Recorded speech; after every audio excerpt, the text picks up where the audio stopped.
Fala pessoal, tudo bem com vocês? Então, agora nós temos aqui o quê? O treino, o momento de treinar aquele neurônio, tá? E a gente vai fechar a história de um neurônio de McCulloch-Pitts. Na aula passada, na segunda aula dessa playlist, é o 2 aqui, eu ainda estou me acostumando com a posição da câmera, a gente contou isso. Na primeira aula eu mostrei para vocês a arquitetura, introduzi o conceito e o objetivo, que é treinar estes pezinhos, né? Na aula passada, vou até destacar aqui, de azulzinho, a gente precisa encontrar quais valores dos pesos e baias que faz com que o neurônio tenha uma saída exatamente como a saída digital manda, né? Então, o nosso objetivo é este. O nosso output está aqui.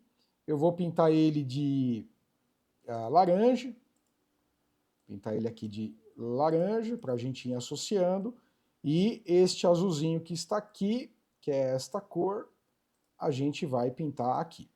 Então, a gente precisa de um método que nos permita encontrar estes valores, um método que possa ser reproduzido. Eu vou mostrar para vocês aqui uma forma muito simplificada de uma metodologia chamada backpropagation, que é onde você utiliza um gradiente de erro para ir ajustando os pesos W1, W2, weight 1, weight 2 e o bias, o bi ali, tá? Então, basicamente é isto que a gente precisa fazer neste momento. Então, lembrando que a gente vai começar com o quê?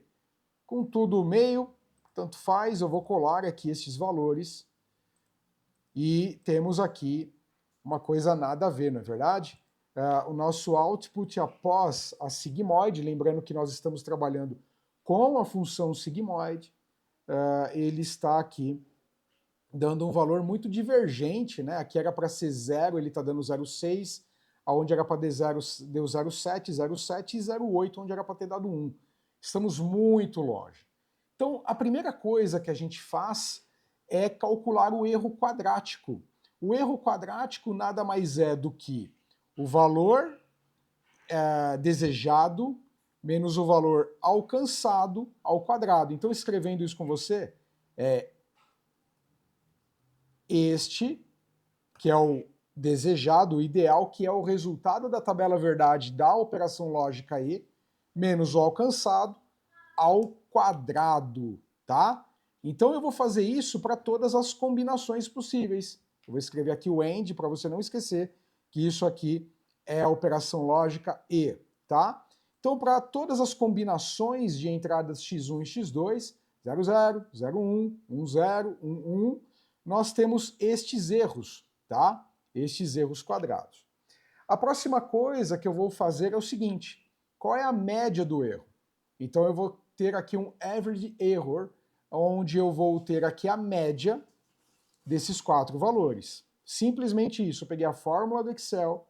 Talvez se você tiver em inglês aí, o termo correto é average, e aí eu vou utilizar aqui, por exemplo, a média. Calculei a média dos erros para todas as combinações da saída dessa operação lógica E, que o nosso neurônio nesse momento, com estes pesos alcançou, foi de 0,37. Daí eu vou aplicar o cálculo do gradiente do erro em relação à saída.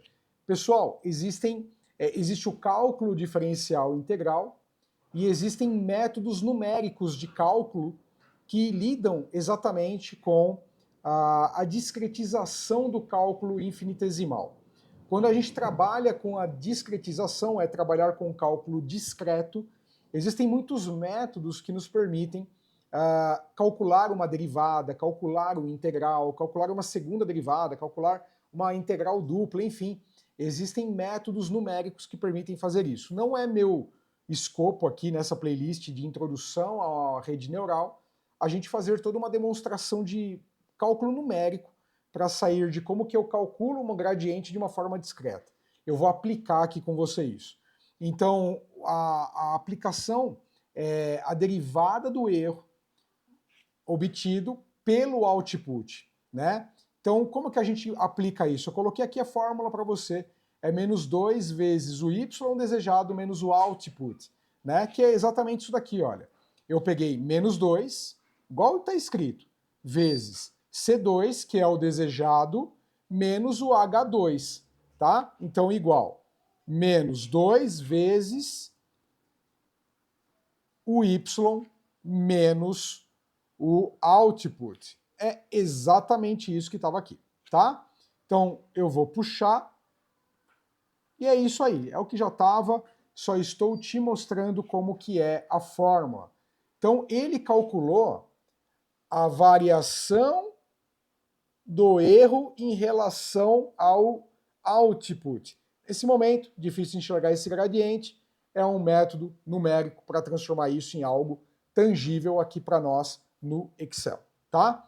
A próxima coisa é derivada discreta da função sigmoide em relação ao problema que nós temos, né? Então, no fundo, resolvendo essa história toda, vai ser o H2, que é o output, vezes 1 menos o H2. E aí nós temos isso, tá? É o próprio H2 vezes 1 menos o H2. Temos ele aqui agora. E eu preciso agora ter um derivativo de erro pelo dz, que é o valor que nós obtivemos, igual à derivada do erro em relação ao output vezes o doutput por dz, é regra da cadeia, e aplicado dessa fórmula, basta multiplicar as duas derivadas que eu já tenho aqui, que é a primeira vezes a segunda. Então, eu calculei, simplesmente assim, um vezes o outro, um vezes o outro, é isso aqui, esse vezes esse, é isso que já estava mesmo. Ok, e agora eu preciso fazer o quê? Já que eu tenho o meu erro em relação a dz, eu vou calcular a média deste valor, deste aqui, ó, de todos estes valores. Qual foi o erro em relação a dz, o de dz, para todas essas possibilidades de saída da porta lógica com duas entradas, né? Então é isso. E aí, uma vez feito isso, eu vou calcular o quê? O delta em W. Mas veja, eu tenho 4 combinações, portanto a gente vai encontrar a média. Então é o dE dz vezes x1. Olha lá, ó. dE dz vezes x1, dE dz vezes x2 e dE dz vezes esse. Média, aqui normalmente a média novamente, e a média deles. Então, ó, dE dz vezes o A2. Quem é o A2? É esse aqui. Esse é o A1. Vamos ajustar aqui agora. Ó. Eu já tinha anotado errado aqui. Ó. Ah, não, aqui tá certo. É o A1 e o B2, é A e B. É isso aí, X1 e X2 está em A1, está em A2 e B2, está perfeito. Então, o valor delta que eu preciso nesse passo ajustar é este valor aqui, né? Este e este. E arrastei para todos. Tá aqui. E aí eu vou pegar a média novamente desses valores e a média novamente desses valores. Então, estão aqui os deltas que eu preciso ajustar no meu W1, W2. Eu tenho aqui agora uma coisa chamada taxa de aprendizado. A taxa de aprendizado, ela é um valor que a gente chama de hiperparâmetro. Ele é muito importante. Conforme a gente aprofundar no entendimento de redes neurais, e em algumas playlists eu já discuti aqui, em playlists mais avançadas, que você encontra, aliás, é importante deixar claro, nosso canal é organizado em playlists, eu já falei um pouco do hiperparâmetro Learning Rate, que é a taxa de aprendizado alfa. Se ele for pequeno demais, existe um problema chamado entrapping. Ele vai ficar preso, pode ficar preso dentro de um local optimum, e se ele for grande demais, ele não vai convergir. Ele não encontra o optimal local, ou o ótimo global, ou o ótimo local, enfim, ele não encontra. Na verdade, o ótimo global. Com ele muito pequeno, ele pode ficar preso num entrapping de ótimo local. Com ele muito grande, ele pode acabar passando batido e não encontrar o ótimo global de um problema. Nesse caso em particular, como a coisa que vai demorar de convergir, é claro que a gente vai usar um learning rate adaptativo, e isso existe de verdade. A gente vai fazer aqui na mão para a gente treinar. Mas veja, como é que a gente agora pega o que nós fizemos e implementamos na prática? Eu tenho aqui agora minha taxa de aprendizado, que está em E10, tá vendo? Ó? Tá aqui em E10. A minha taxa de aprendizado, ó, menos, sinal de menos, taxa de aprendizado vezes O8. Quem que é o O8? O O8 é essa média de delta W1. Então, eu peguei a minha taxa de aprendizado vezes a média de delta W1. Mesma coisa. Taxa de aprendizado menos taxa de aprendizado vezes a média de delta W2, que está em P8. Está aqui. E eu tenho agora que calcular também o bias. O bias eu vou novamente pegar o meu menos E10, que é a minha taxa de aprendizado, vezes quem? Vezes o M8, olha ele aqui, ó, que é quando eu tinha feito DE, DZ. Então eu tenho um M8 aqui, que aparece aqui. Dito isto, como que eu levo isso para atualizar W1, W2 e bias? Eu vou pegar D2, que é o valor atual do W1, mais o delta W1 total, já calculado. Olha só, então o valor corrigido será 0,44 nessa primeira inteirada. E aqui é a mesma coisa. É o W2, que é o E2, mais E12. E ele, por coincidente, são valores iguais. Claro, a gente vai ver que sempre vão ficar valores iguais, porque aqui é 0, 1, 1 e 0, acaba ficando igual. E o último é o bias, que é o bias, que é F2 mais E13, que é o delta B total que você vai aplicar.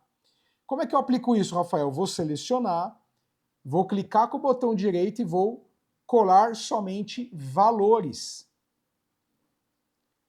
E aí, a expectativa é que esses valores vão se aproximando cada vez mais do Y real.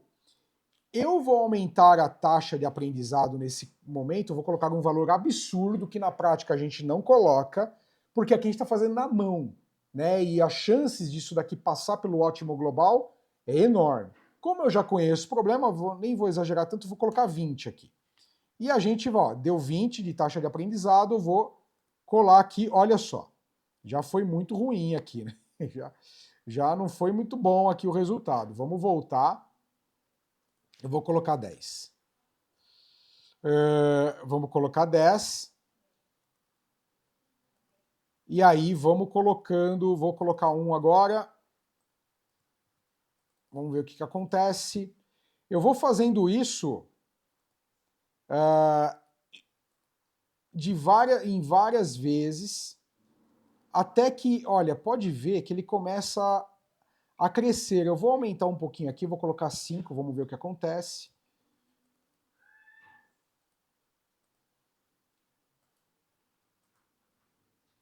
Legal. Olha, veja que ele está aumentando substancialmente o valor aqui de baixo e mantendo esses abaixo de meio. Então, colocando esse learning rate de 5, ele está tendo um bom progresso aqui. Os outros, eles estão reduzindo. Aqui já está 0,13, aqui está 0,31. Ó, eu vou colando valores, sempre colando valores, mantendo esse conjunto copiado. Olha, aqui já tem 0,09, aqui já tem 0,29, aqui tem 0,61. Eu vou fazendo isso várias vezes. Então o que a gente está fazendo? A gente está inteirando, né? Ele colou, passou, eu deixei copiado aqui, estou fazendo isso na mão, ó. Ó, colar. Olha, Veja como ele está convergindo. A gente chama isso de processo de convergência, né? Ó, vou colando, olha só, ele já está muito próximo aqui de zero, que caiu de zero, já em 0,24, aqui está em 0,7. Será que se eu colocar um 10 aqui eu acelero? Ou vou estragar? Vamos ver. Olha, parece que está indo.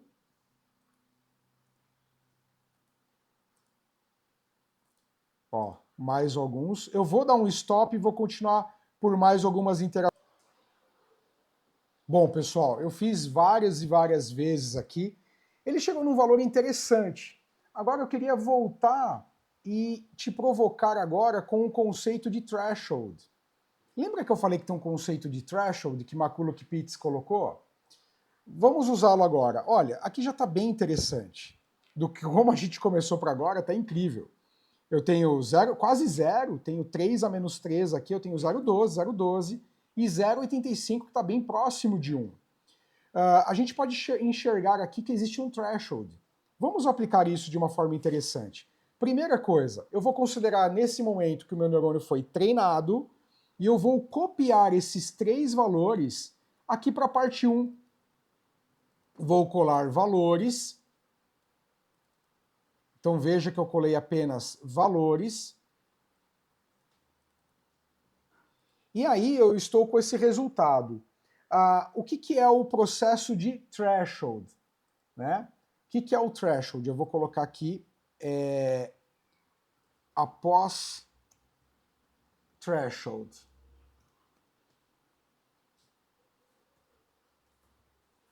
O após threshold. O threshold é o seguinte, é um valor de limiar, é um valor de decisão. Então assim, ó, se esse, se ou if, dependendo da linguagem do idioma em que está a tua planilha. Se esse maior do que 0,5, que é a metade, a gente vai manter 1. Se não, 0. Então, olha só, temos a tabela verdade calculada perfeitamente após o treino.